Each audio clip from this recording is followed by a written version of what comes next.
हर बार लड़के वालों की ना सुन के मैं तो परेशान हो चुकी हूँ। अगर आज भी ये रिश्ता पक्का नहीं हुआ तो फिर देख लेना। इस बार तू न कल्लो माई अपने थोबड़े पर पोत पोत कर मेकअप लगा ले, ताकि ये तेरी काली शक्ल उन लड़के वालों को नजर ही ना आए। अपनी माँ की ये बात सुनकर कजरी बहुत परेशान हो जाती है और वो शीशे में खुद को निहारते हुए कहती है, मेरी ये काली शक्ल, ये काला रंग किसी को आज तक पसंद नहीं आया, तो भला आज कौन सा पसंद आ जाएगी। कजरी अपना मन मार कर शीशे में तैयार होती है, लेकिन वो हर बार लोगों के ताने सुन सुन कर इतना परेशान हो चुकी थी कि वो अब खुद से अच्छे से तैयार भी नहीं हो पा रही थी। फिर वो थोड़ी सी क्रीम लगाकर और एक सिंपल सा सूट पहनकर ही लड़के वालों के सामने चली जाती है। लेकिन उसकी काली शक्ल देखते ही लड़के की माँ कहती है, अरे दैया, इसे देखकर तो ऐसा लग रहा है जैसे कि कोयले की खान चली आ रही हो। ना बाबा ना, मैं अपने बेटे की शादी इससे तो बिल्कुल ना करवाऊंगी। माफ करना बहन जी, लेकिन काले गोरे होने से कोई फर्क नहीं पड़ता। इंसान की नीयत और दिल साफ होना चाहिए, और मेरी बेटी का दिल बहुत ही अच्छा है, बहुत संस्कारी है। वो जिस घर में भी जाएगी वहाँ सब इसके गुण और संस्कार देखकर बहुत खुश होंगे।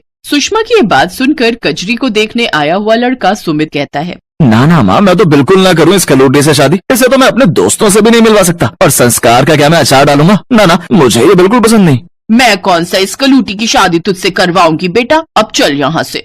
लड़के वाले वहाँ से चले जाते हैं। एक बार फिर सबके सामने अपना मजाक बनता देख कजरी से रहा नहीं जाता और वो रोते हुए अपने कमरे में चली जाती है और दरवाजा बंद कर लेती है। मैं तो पहले ही जानती थी इस बार भी कल्लो किसी को पसंद नहीं आएगी। सुनिए जी, मैं तो अब खुद ही अपनी बेटी से बहुत ज्यादा परेशान हो चुकी हूँ। ना जाने हमारे परिवार में इतनी काली लड़की कहाँ से पैदा हो गई। मुझे तो तेरी ही नीयत में खोट लगता है। सच सच बता सुषमा, तूने कहाँ अपना मुंह काला करवाया था जो ये कल्लो जनी तूने?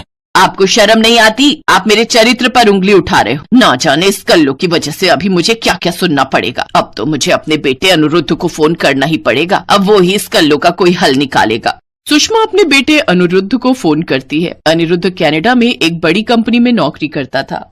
क्या हुआ माँ, तुमने इस वक्त फोन किया? तुम जानती हो ना मैं भी ऑफिस में होता हूँ। अरे बेटा, तू खुद तो जाकर विदेश की हवा खा रहा है और यहाँ मेरे सिर पर जो बोझ पड़ा है इसे कौन उतारेगा। माँ, मैं हर महीने तो तुम्हें अच्छे खासे पैसे यहाँ से बेचता हूँ, फिर भला तुम्हारे सर पर कैसा बोझ? तेरी इस कल्लो बहन को इसके रंग की वजह से कोई ब्याहने को तैयार नहीं है, और अब तो मैं इससे पूरी तरह तंग आ चुकी हूँ। अगर तू वापस नहीं लौटा ना तो मैं इस कल्लो को धक्के मार मार कर इस घर से भगा दूंगी। अपने बेटे को धमकी देकर सुषमा फोन काट देती है। अनिरुद्ध सोच में पड़ जाता है और वो अपना और अपनी पत्नी मायना की जल्दी से टिकट करवाता